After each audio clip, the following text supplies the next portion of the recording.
سب سے پہلے تو جیسا کہ آپ کو پتہ ہے کہ کورٹ نے آرڈر دیا ہے گا کہ جو بھی گجر نالہ یعنی کہ جو نالوں سے لوگ افیکٹڈ ہوئے تھے ان تمام لوگوں کو ہم ایم ڈی اے میں برات کے ساتھ شفٹ کر رہے ہیں۔ تو بھائی اس جو کاٹ رہا 2,000 روپے میں دے رہا ہے وہ بھی تو محنت کر رہا ہے، وہ تو 2,000 روپے کما رہا ہے، اس کو تو فری میں۔ اب جو کٹنگ کر کے آگے بیچ رہا ہے اس سے تو دکانداری بھی، اس سے ترازو لگا، اس سے لیبر بھی لگائی ہے، وہ اگر 2,000 کا 4,000 کما رہا ہے تو وہ بھی کر رہا ہے، اور جس کو چیز مل رہی ہے وہ بھی اس کو بھی جو ہے سستے کے اندر ایک اچھی صاف ستھری لکڑی مل رہی ہے۔ اعوذ باللہ من الشیطان الرجیم، بسم اللہ الرحمن الرحیم، لا الہ الا اللہ محمد رسول اللہ۔ اللہ سے ہوتا ہے، اللہ غیر سے کچھ نہیں ہوتا، اللہ کرتے ہیں اپنی قدرت سے، اللہ کرنے میں کسی کے محتاج نہیں۔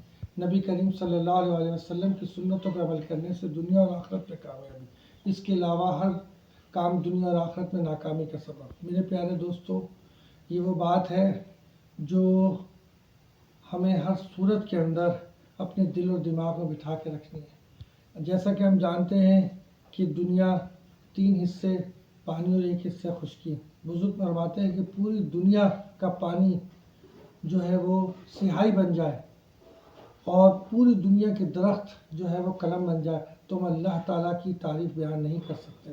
تو میرے دوستو، ہم صرف کوشش کر سکتے ہیں اور ہمارا یقین یہ ہونا چاہیے کہ سب کچھ اللہ سے ہوتا ہے اور اللہ کے سوا کوئی کچھ نہیں کر سکتا ہے۔ انشاءاللہ تعالیٰ عزیز جب ہمارے یقین بن جائیں گے تو کسی قسم کی کوئی کمی اور ناکامی اور مایوسی ہمارے زندگیوں میں نہیں رہے گی۔ یہ ہمارے جب سے حضرت آدم علیہ السلام سے لے کر محمد پاک صلی اللہ علیہ وسلم تک جتنے نبی پیغمبر آئے سب نے ایک ہی بات کہی کہ وقت کے نبی کی اطاعت اور اللہ سے ہونے کا یقین۔ تو یہ یقین بہت اہم ہے۔ اچھا میرے پیارے دوستوں، میں کچھ بات کرنا چاہ رہا تھا اس وقت افراتفری کی، بے یقینی کی، اور بہت سارے لوگوں کی جو وقتی نفع کو زیادہ ترجیح دیتے ہیں۔ مثال کے طور پر ابھی ایک حادثہ ہوا نادن بائی پاس کے اوپر، اور احرام کیمپ کے پاس کی ٹرک جو ہے وہ الٹ گیا، آئل کا فیول سے بھرا ہوا تھا۔ اس پہ لوگوں نے افراتفری مچائی، اس کو بھرنے کے لیے، اس کو پتہ نہیں کیا کیا کچھ کرنے کے لیے، حاصل کرنے کے لیے لوگوں نے افراتفری دکھا۔ اس افراتفری میں پولیس اور جو رضاکار ہیں وہ ان کو منع کر رہے ہیں، جبکہ پچھلے دنوں بھاولپور کے اندر جی ٹی روڈ پہ ایک بہت بڑا حادثہ ہوا اسی طریقے سے، اور لوگ باز نہیں آ رہے تھے۔ اس کے بعد پھر کتنی جانیں گئی، کتنے مسائل ہوئے، کیا کچھ نہیں ہوا۔ تو بھائی اتنی لالچ اور حرص و حابث رکھو، اللہ پہ یقین رکھو۔ میرے پیارے دوستوں، آپ کے لیے بہت بڑی خوشخبری ہے یہ، اور وہ خوشخبری یہ ہے کہ دیکھیں جیسے کہ میئر کراچی یعنی کہ یہاں جو، اور آپ کو پتہ ہے کہ یہ ایم ڈی اے جو ہے وہ وفاق سے منظور شدہ ہے، تو اس وقت بہت بڑے کام ہوئے ہیں جس پہ اگر ہم نظر ڈالیں اور اگر ہم اس کو سمجھنے کی کوشش کریں تو یہ سب تیسرا ٹاؤن کی آباد کاری کی طرف جا رہے معاملات۔ سب سے پہلے تو جیسا کہ آپ کو پتہ ہے کہ کورٹ نے آرڈر دیا ہے گا کہ جو بھی گجر نالہ یعنی کہ جو نالوں سے لوگ افیکٹڈ ہوئے تھے ان تمام لوگوں کو ہم ایم ڈی اے میں برات کے ساتھ شفٹ کر رہے ہیں۔ ایم ڈی اے کے اندر وہ زمینیں جو ابھی قرآن اندازی میں یا بیلٹ نہیں ہوئی ہے، وہ جو خالی پڑی زمینیں جس میں 19 سیکٹر اور بہت سارے سیکٹر ہیں۔ اچھا، اب جب یہ لوگ آباد کاری کی طرف یہ لوگ آئیں گے تو یہ وہ انویسٹر نہیں ہے، یہ ضرورت مند لوگ ہیں۔ یہ آتے ہی ان کو گورنمنٹ برات دے گی اور 1 منٹ کے اندر یہ آباد کاری شروع ہو جائے گی۔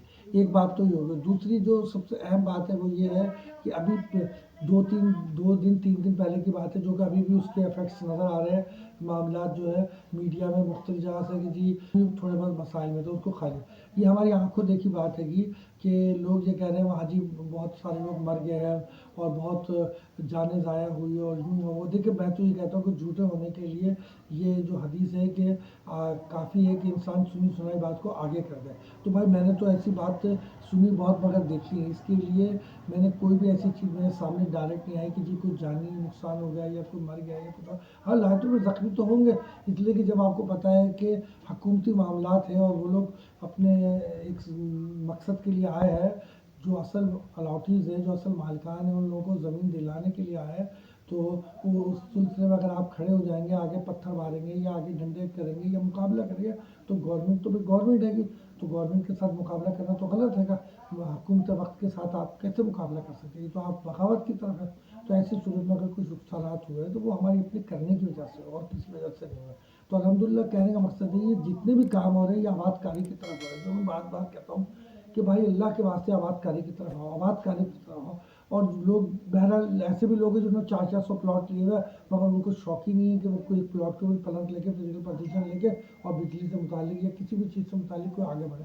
بہرحال چلو خیر ہے ان لوگوں کے اپنے معاملات ہیں. مگر جو ہماری طرح کے مڈل کلاس لوگ ہیں، جو لوگ سفید پوش لوگ ہیں اور جو لوگ اس چیز میں اس ٹینڈر میں یا دکھاوے میں مارے جا رہے ہیں، اللہ کے واسطے میں ان لوگوں سے ریکویسٹ کرتا ہوں کہ دیکھو اس وقت بہت اچھا موقع ہے، گورنمنٹ بھی ہمارے حق میں چل رہی ہے گی. میں کوئی گورنمنٹ کا وکیل نہیں ہوں میرے بھائی، یا میں کوئی MDA کا وکیل نہیں ہوں، یا میں کوئی ان سے وہ نہیں، مگر جو بات صحیح ہے وہ صحیح ہے. میں تو بار بار کہتا ہوں، میں نے تو ایک ہی بات سیکھی چونکہ تربیت کی بات ہے. جب ہمارے پاس جو ہے ہم گھر میں آ کے شکایت کرتے تھے کہ جی ہمیں فلاں بچے نے مار دیا یا فلاں صاحب نے یا فلاں نے ہمارے ساتھ، تو الٹے ہمیں وہی مار پڑتی تھی.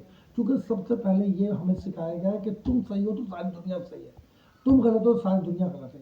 تو مسئلہ یہ ہے کہ ہم لوگوں میں تو کیڑے نکالتے ہیں کہ جناب اگر گورنمنٹ ایسی فلاں ایسے. بھائی ہم کیا کر رہے ہیں؟ ہم اپنی زمین لیے ہم آ رہے ہیں یہاں پہ دیکھنے کے لیے، ہم تو کچھ کر نہیں رہے. اور گورنمنٹ تو ہمیں دے دی جگہ، اب اس پہ قبضے ہو رہے ہیں، کچھ ہو رہا ہے یا کوئی بھی معاملات ہو رہا ہے، گورنمنٹ وہ بھی خالی کرا کے دے، ہم پھر بھی سوئے رہے گا. تو یہ تو بھائی ہمارے اپنے معاملات ہیں، ہماری غلط چیز ہے، تو ہم اس چیز کو مانتے نہیں ہیں. بہرحال میں بار بار کہہ رہا ہوں، میں یہاں نہ خریدنے آیا ہوں بیچنے آیا ہوں.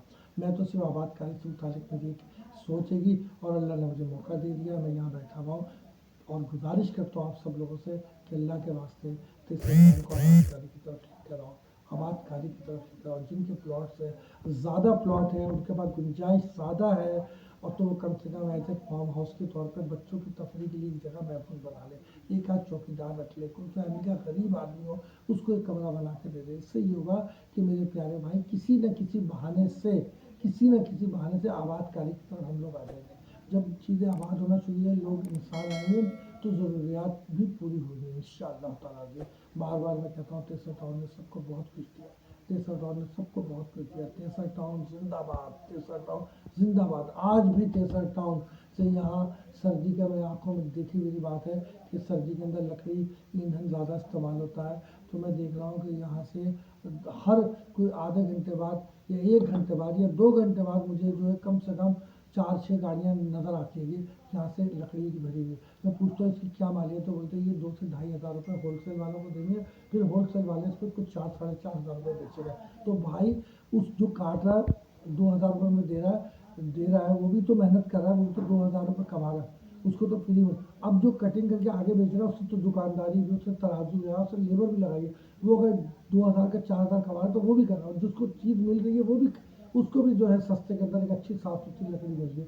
کہنے کا مقصد ہے تیسرا ٹاؤن ہمیں ہر صورت حال کے اندر جانوروں کو چارہ ہے. یہاں پہ ایسی جڑی بوٹیاں ہیں جو دودھ والے جانور جن کے پاس ہے، جن کے پاس بقرا عید پہ تیار کرتے ہیں، وہ چرائی کے لیے پتہ نہیں کہاں کہاں سے آتے ہیں. تو وہ لوگ مجھے بتاتے ہیں کہ بابر بھائی آپ تو سونے کی جگہ پہ بیٹھے ہوئے، یہاں پہ آپ 2-4 بچڑے لے کے ڈال دیجیے، ان لوگوں کو آپ صرف ایک ٹائم روٹی دیں گے، کوئی لمبا چوڑا فیڈ دینے کی ضرورت نہیں ہے.